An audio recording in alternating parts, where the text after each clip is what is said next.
To build a positive human space future, we think that it requires all the parts of our society. A lot of times when we think about humans going to space, we think about a landscape where it's space agencies and hero astronauts, and then at the other end there are visionary sci-fi writers, and in between there's nothing. But we need all the people to populate that. We need the artists and the policymakers and the sociologists and the psychologists and philosophers and all the other kinds of scientists. We need everybody on deck to make this happen. And we also need to bring together that triangle of government, private sector, and university. I think we just need to pull together to make this positive human space future.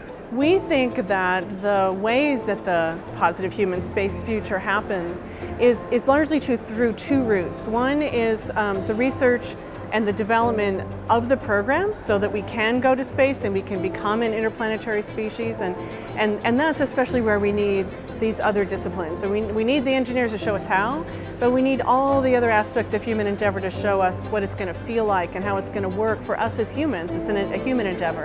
And the other part is the education and workforce development.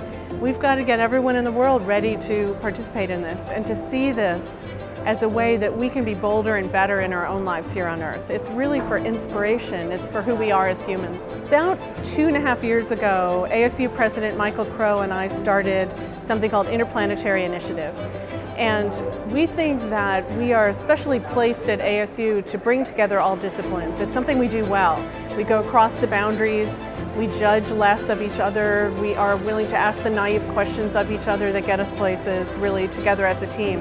And that's what space exploration takes. It takes all the different parts. And so this initiative at ASU, we have prototyped and now practiced for 2 years a new way to bring together research teams for faster results.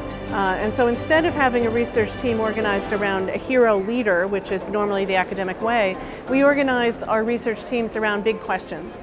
And that way everyone at the table, whether they're from a private partner or from a government agency, or whether they're students or faculty or staff or from the community around us, they've all got the right seat at the table to help answer that question. So we have this new way of bringing together teams, and we have a new way of educating for the future as well.